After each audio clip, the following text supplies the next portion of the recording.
Planet Institute.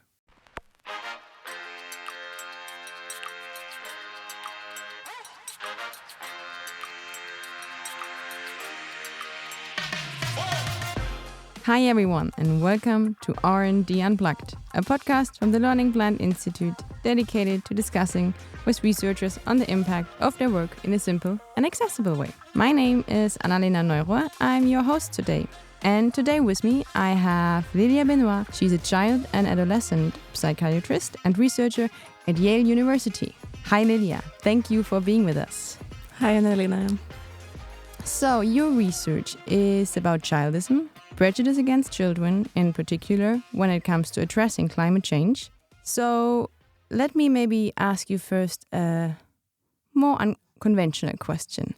If your research had a theme song, what would it be and why? So I think I would choose the song Reconvexo. It's a Brazilian song composed by Caetano Veloso. Quem não rezou a novena de Dona Canoa. So I have to disclose here that I'm French and Brazilian. So the songs means a lot to me. It was actually composed by Caetano for his sister, Maria Bethânia. And what he's saying in this song, it's a kind of critique or counterattack to a journalist called Paulo Francis, who was in New York, and he was writing things that were despising Brazil. And so in this song, he's mentioning a lot of cultural references to Brazil, to indigenous people, to Afro-Brazilian culture. And he's saying, basically, you are talking about things you don't know. And I have a lot to say. I have a lot of richness. And so I like the song because I feel that sometimes we talk about children without really knowing them. And so there is this line in the song where he says, seu olho me olha, mas não me pode alcançar, which means your eye is looking at me, but you cannot really see me. And I feel that's sometimes the way we talk about children. Wow, thank you for sharing that really personal song and also history with us. It's really inspiring. Thank you for bringing that song today. I'm really happy. And that really leads me a bit to my next question. And I have the feeling you already answered a bit of that with that song.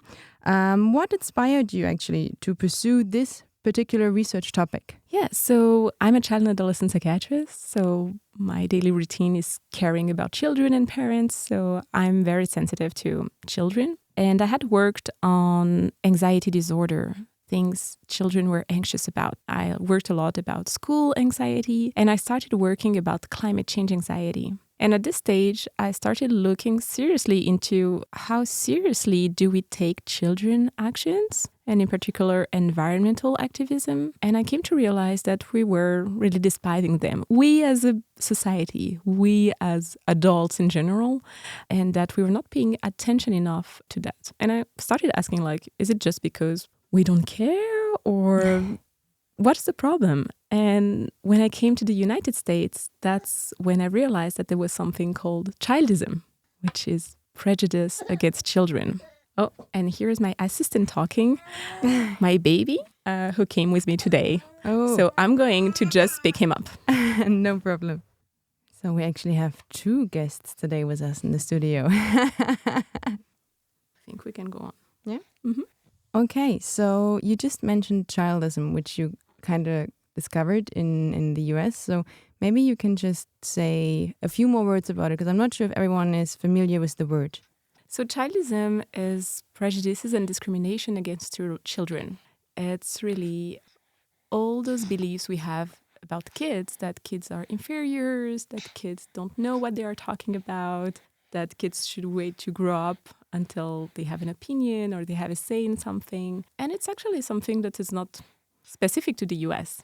I think what was interesting is that there was a word there. Yeah. Whereas in my French context, until then, I was saying it, but I didn't have a word. So for this reason, I wrote a French book called Infantisme. Okay. To offer a possible translation of childism in French. Because sometimes I feel we need words to describe our realities, and it helps us go on, So when I learned about childism for the first time, I got interested in the work of Elizabeth Young Bruhl. And what she says, what a very new idea to me, was that we tend to oppose children who are loved by their parents, who were desired, who have everything, and children who are mistreated. And we have in our world those two profiles. And what she says is that no, there is a continuum. Childism is that every single kid, to some extent, experiences some humiliations every day just for being a kid. And that we cannot say like, oh, I'm not beating my child, so my child is loved, you know? It's a matter of being aware every day in the moment of, am I being attuned? Yes or not? Am I sharing prejudices about kids like, oh, when I was young, I was so well behaved. Nowadays, kids are blah, blah, blah. Those are usual prejudices that we hear every day. Yeah, the generations of nowadays. I think it's a saying we all heard already. Exactly. Or saying that kids are spoiled and that, in the past, things were much better. This is usual childism, daily childism. And those things, kids actually experience them every day. If you ask them, how do you experience adults relating to you? They would say, they don't believe me because I'm a child. They doubt what I say. They don't take me seriously. They think I don't know what I'm talking about. And those are small, but still continuous humiliations. And that's something we learned on other topics, like for women's rights. There is not, on one hand, women who are beaten by the husband. And on the other hand, all women have a happy life. Plus, they're being spoiled now, No, it's like, it's a continuum. There has been some improvement. There is still room for improvement. And that's the same for children. So you talked a lot about the climate change anxiety, which you discovered in your time with working kids. Maybe now getting a bit more in your research. What or how does your research contribute to the issues the world is facing? You mentioned already climate change. Maybe you can go a bit more in detail in the research which is done here. Yeah, so I started a project on climate change and environmental activism from children and adolescents in the US, France, and Brazil. And so the first thing we noticed was that environmental activism was despised by media. So we analyzed newspapers from the US regarding children activism, and we saw that they were caricaturized along the lines of childism, like bold activists, missing school to attend protests, even positive caricatures like, oh, those young saviors are going to save the day. Everything was missing the point about children are just human being like everyone. They are worried about their future and they would like to have a voice. So what we did was to do this study in Brazil, the US and France, to see and to ask children, like, do they care about climate change? What are they doing? Do they face barriers? Because until then, research about climate change had only focused on adults, young adults. Okay, interesting. Because usually we do research with surveys. And how old do you need to be to answer a survey? You need to be at least 15 years old. That's why even the research saying like, oh, it's about young people and young people are worried about climate change. Those young people are 15 and up. So what I did was to really go see kids from 7 to 18 and talk with them, chat with them, ask them what they think. That's when we realized they had a lot to say. Yeah, I can imagine that. So you really kind of conducted interviews with them, took the qualitative data to really get into their thoughts, their ideas, their visions. Exactly. Yeah, that makes sense. We talk a lot about the adolescents because it's way easier for us to get the data, that for sure. But it's great you actually took the time to really talk to the younger ones, also from 7 on, like you say. Maybe a question, because you said you did it in the US, France, and Brazil. Was there a difference maybe you could find? One of the differences, there were many differences, but one of the differences was the sense of agency. How much you feel you can do in your country, how much you feel adult let you do. For instance, now I'm not letting my child touch the mic, even if he would like to. But still, do we leave some room to do something, to participate in some sort to what is happening? And how did that kind of change between the countries? Like, how would you describe it with these three countries regarding the agency? So American kids were feeling they had more agency on what was happening, that they were able to start some actions, to have clubs, to participate, where our French kids were feeling they were not allowed to do it. So getting actually more and more in your research, I think we kind of understood really well how connected it is to the global and current challenges we are facing at the moment. And you said that one key finding was really regarding the agency. What were other key findings you had in your research, which you were maybe surprised or which was new, or maybe also a bit contradictory? So something that was new and that I did not expect was really to understand that kids don't understand what is happening if you don't explain them what is happening. So we had a few kids whose parents were really into sustainability. They were recycling, composting. They had gone vegan. They had done a lot of stuff. This was not something we required to participate in the study, but it happened that some of those kids participated. And they were not understanding what was going on because their parents were so afraid of causing some anxiety that they were just saying like, I'm going to be a role model, but I'm not going to explain what I'm doing. Otherwise, my kid will feel anxious. And those kids were just like, no, I think my parents are not super interested in climate change. And I would ask, do you think so? Sometimes parents who are interested, they would change their diet or they would maybe like change their car, And they would say, yeah, my parents changed the car. We have now an electric car. And I would say, why do you think so? And they would say, oh, I think it's just, the previous car was just too old. They had to change the car. So if you don't say why you are doing things, you are not taking your child into consideration. You are not really acting as their opinion matter and as if they could, be part of what is happening. Yeah, that's actually a gap between the parents and the kids. And for the parents, it's actually they want to take care of their kids. They want to protect them maybe a bit from the worries they are having with the global challenges at the moment. But at the same time, the kids, cannot really follow their actions. They don't really understand. And like you say, they actually think they are not really sustainable or they don't work actually in a sustainable way. This leads directly to the next question. Can we make now a bridge between that research and real life? So all your examples, actually, I have the feeling they're coming from real life. But what does this research, these results now mean for our daily lives? How can we include that? How can parents maybe include that in their parenting style also? So I think something we can take out of this research is to support parents and adults to help children develop their emotions and feelings. That's what I call the ABC of feelings, or l'alphabétisation émotionnelle, which is just like you learn to recognize colors. And if no one tells you about colors or no one tells you about words, how are you going to read? How are you going to see the word with colors? Or how are you going to feel your feelings if you don't have words to describe them? And so I feel that's something where parents need support, because if you don't let your child experience their feelings, if you are trying to repress them, if you are punishing him for having them, if you're trying to distract the child, then your child will be uncomfortable with their feelings. And because of that, when they are going to grow up, they are going to try to distract themselves. And the reason why we're such consumers, the reason why it's so hard for us to live a sustainable life, it's because we have a hard time dealing with our feelings. If you look into why do I buy unnecessary stuff, why do I do unnecessary stuff that are polluting, most of the time is to avoid uncomfortable feelings.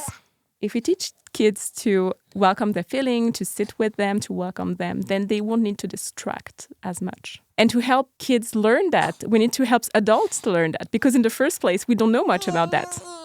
This is true. And how can you teach something to a child that you don't know even yourself?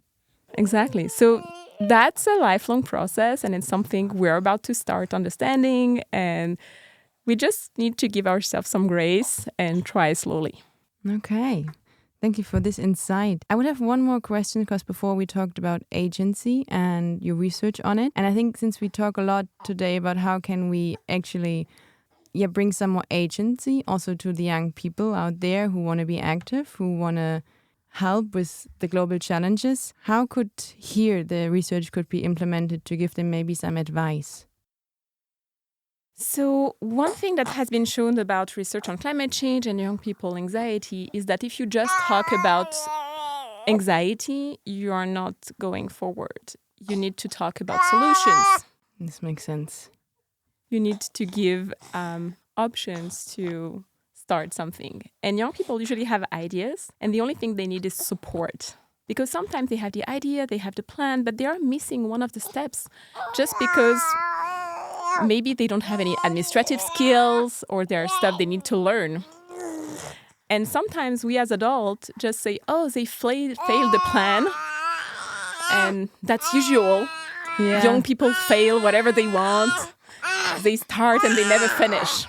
Actually, if we're not giving them the tool they need, they cannot really finish. Which makes sense. How can you really do something if you don't know how to do it? So for me, really, if we actually want to give them some agency and want to help them to act, we actually have to give them the tools, support them. If it's just administrative support, infrastructure, or like you say, the tools, then they'll feel way more empowered and way more able to do that. I think this is a really tangible result from the research we can all kind of take in our daily life to support the young people in their visions, because there's so many visions out there we are seeing from the young people, and it's important to support them to really translate that into real life action. So thank you for that. And when we talk about young people, let's pretend I'm 20 years old and I want to change the world for the better. Why should I engage in research?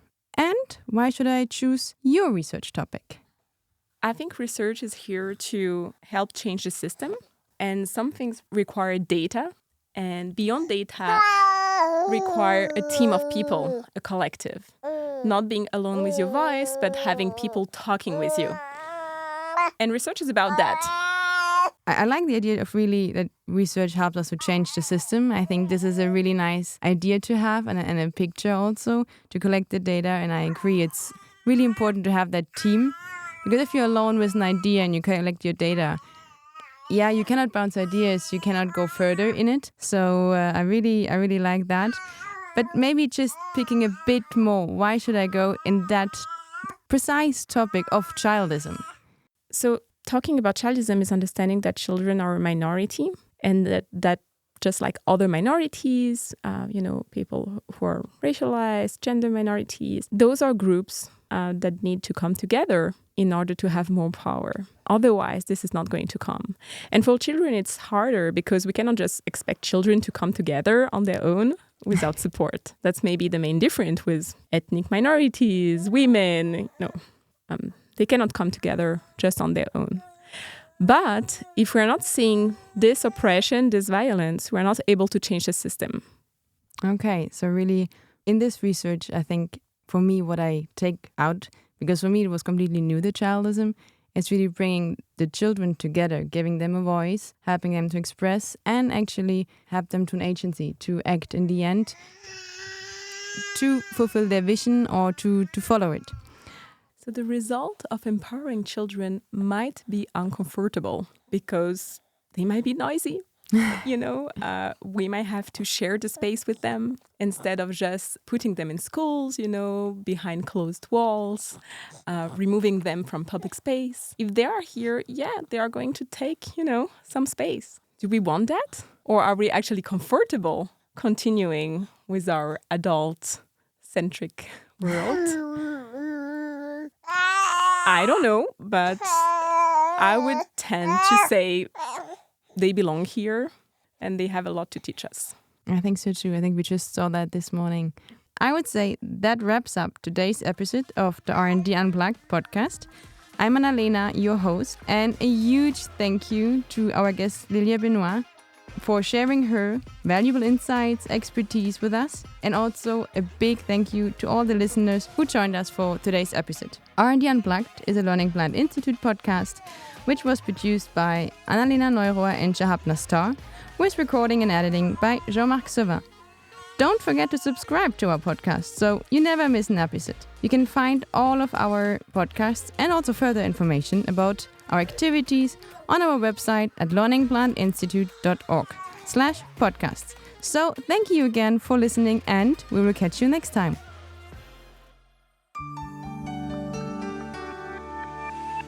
Learning Planet Institute.